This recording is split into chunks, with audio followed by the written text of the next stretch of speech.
de cadeira de rodas. Pois é. Pois foi por causa dessa situação dela que a gente não levou em consideração as denúncias anteriores.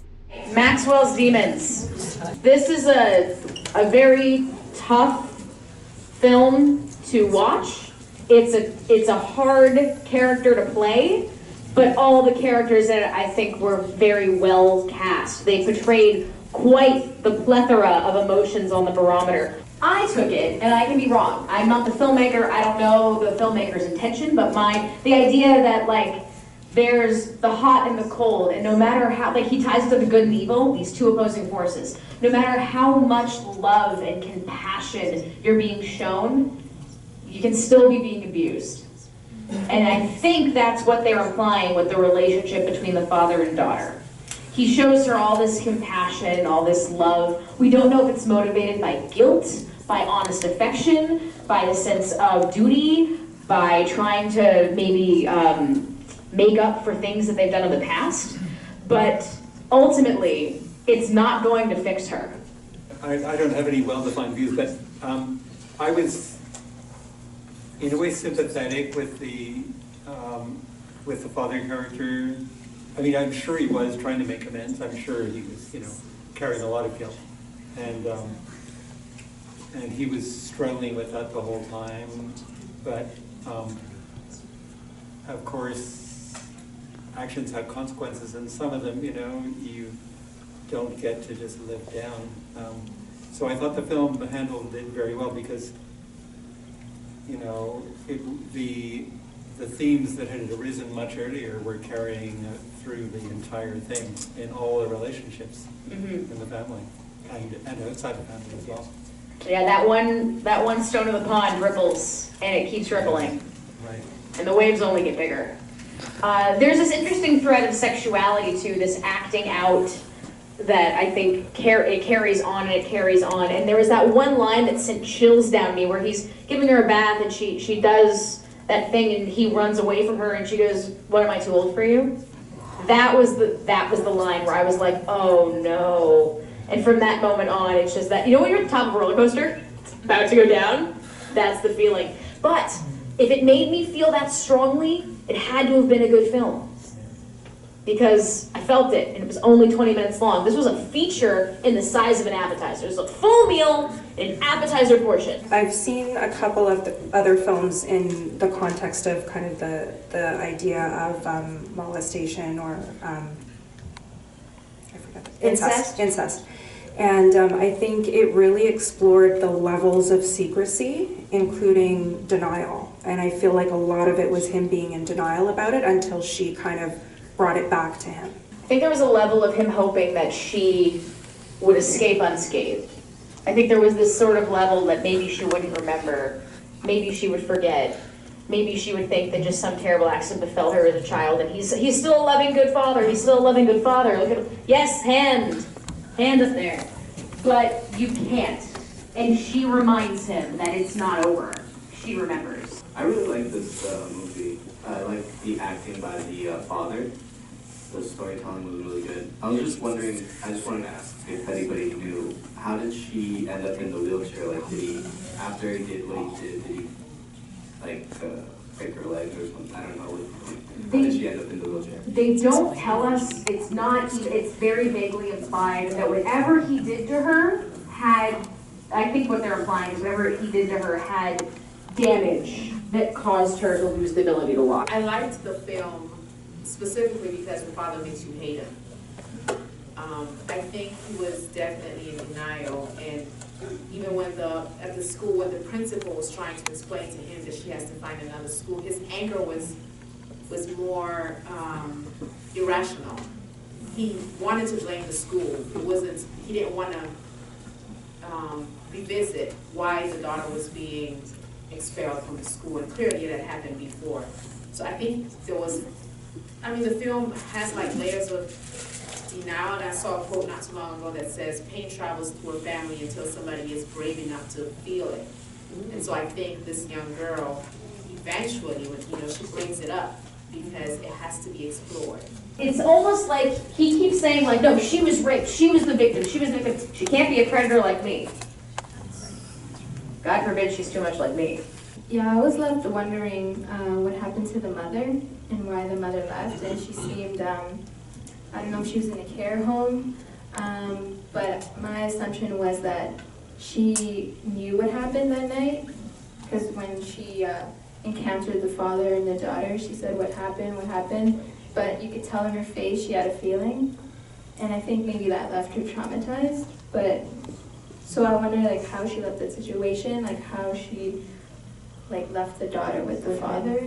I just found it interesting that there's the one part where when the little girl is still quite young, where she says, "Oh, will you put me to bed, or is that privilege only reserved for your little girl?" And that to me was a bit like, it was jarring because it seemed slightly inappropriate, almost feeling like she's jealous of the relationship that her daughter has with her husband, and almost kind of indicating that she's aware that there's something going on. And so I found it interesting that then she turns around, leaves the daughter in that situation, and kind of just shuts everything out as if nothing's happened. So I found that a little bit cruel. Her character is definitely the missing piece of the puzzle, for sure. I see your hand, keep that up, stand behind.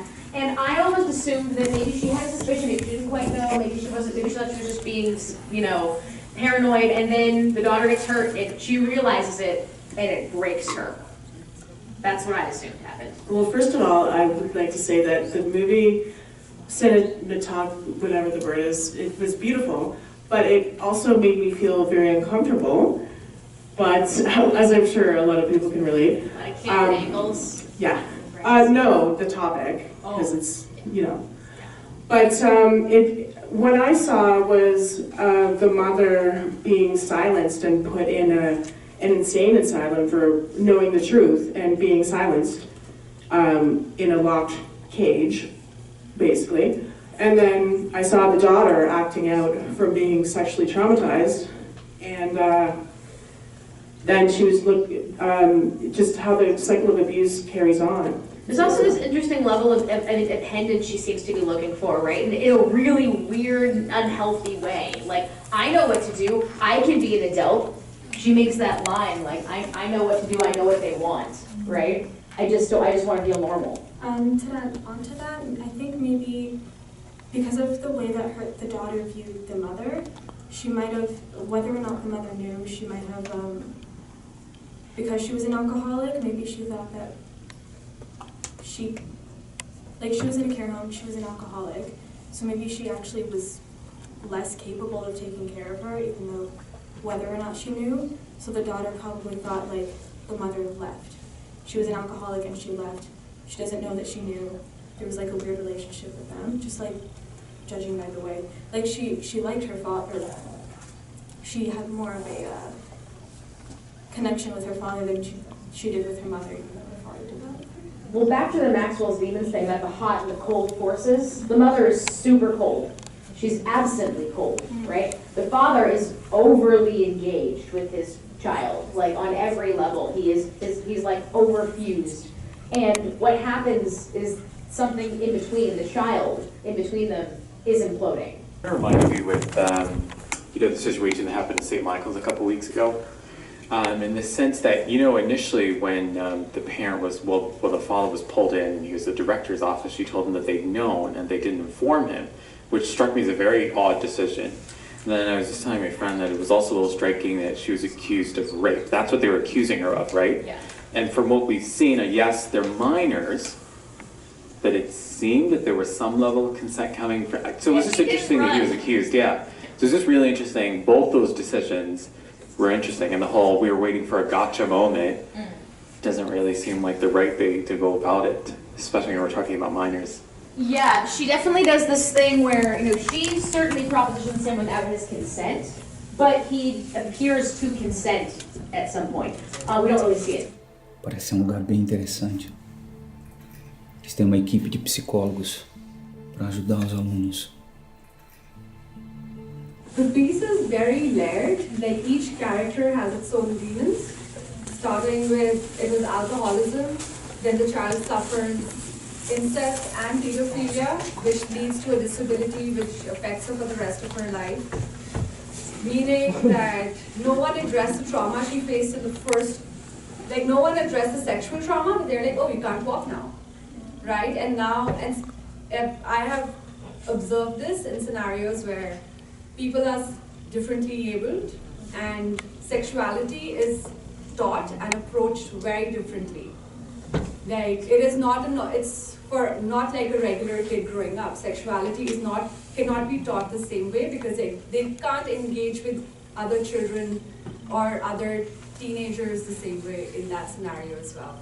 So now you have a mother and a father who were alcoholics who have affected this child very negatively.